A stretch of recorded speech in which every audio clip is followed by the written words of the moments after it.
Hi, Roger here with Fred Reiss, Chief Architect at the Center for Open Source Data and AI Technologies at IBM. Welcome. Thank you, Roger. So tell us a little about what the center is working on and how it came about. So around 2015, we started what we called then the Spark Technology Center. This was to be an open source lab all around Apache Spark.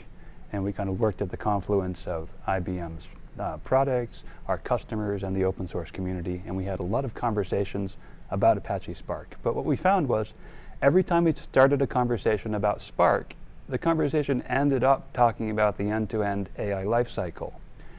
And every time we tried to work on a software problem involving Spark, we ended up pulling in other components because you need to talk to an object store to get data. You need to talk to Jupyter notebooks to analyze the data. You need to work on Kubeflow to be able to, get infrastructure from the cloud. So we turned gradually into a center that was focused on a whole bunch of foundational AI technologies that were open source that underpinned that entire life cycle from beginning to end. We still work on Apache Spark, but at the beginning of last year we decided we would rename the center to more accurately reflect the evolved mission. Mm-hmm. So now we're the Center for Open Source Data and AI Technologies, and we work on a collection of different open source projects. Part of our mission is to identify what are the best of breed projects to use as tools in your open source lifecycle. Part of our mission is to develop on those projects. From our unique position as IBMers, we can see problems that maybe members of the community might not be able to see, and we can bring in targeted solutions to those problems. And we also serve as a conduit for communication. So we can talk to IBM's internal product groups, we can talk to members of the community, we can talk to our clients, and oftentimes when we talk to one of those groups, we can bring in information from the other two that they might have not been exposed to. So it's a really great position to be into, and it's great to be helping the open source community to move forward. Mm-hmm. So you've kind of covered some of the responsibilities and goals, but how would you encapsulate what you're trying to do?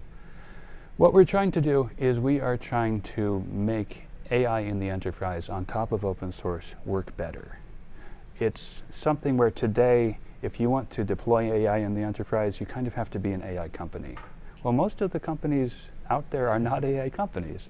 We want to make AI more like a telephone, right? You can have a telephone on your desk, you can use the telephone all the time, and yet your company's not a phone company. It should be the same with AI. That's where we're trying to get to. We're trying to make these technologies easier to use, make them integrate with enterprise systems, and develop the best practices for using them, so that AI just kind of slots into enterprises, into businesses in the future. Mm-hmm. So how does TensorFlow fit into your system? TensorFlow is a key part of building AI solutions today. I personally started working on TensorFlow in early 2017. And since then, I've been gradually building up a TensorFlow group within my team.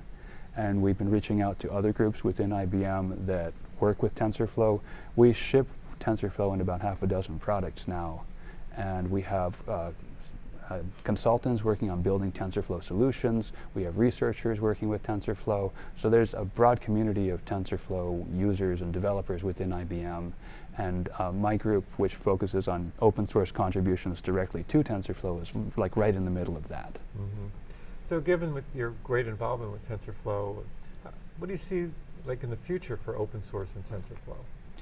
I think what you're going to see in the future with TensorFlow is a move towards even greater openness. And in fact, a lot of that is happening already with the 2.0 release. With TensorFlow 2.0, people talk a lot publicly about the user visible portions of that.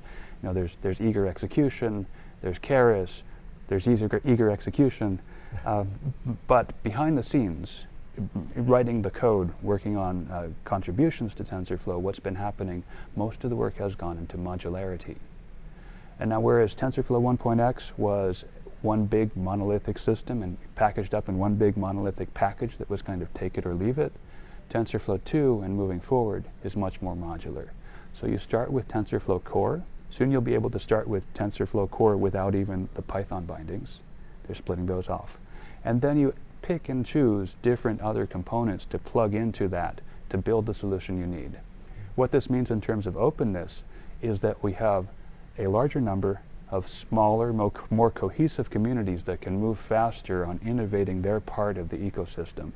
It also means that third parties can more easily plug into TensorFlow. That makes it more of a foundation, not only for building solutions, if you're selling something to a client, but also for creating new open source projects that just talk to TensorFlow. So I think this move towards more of a modular ecosystem, which seems to be accelerating now, is going to lead towards more openness for TensorFlow, and that's going to be great for everyone involved. It's going to move AI forward. Great. Well, thanks again for your time. Thank you very much.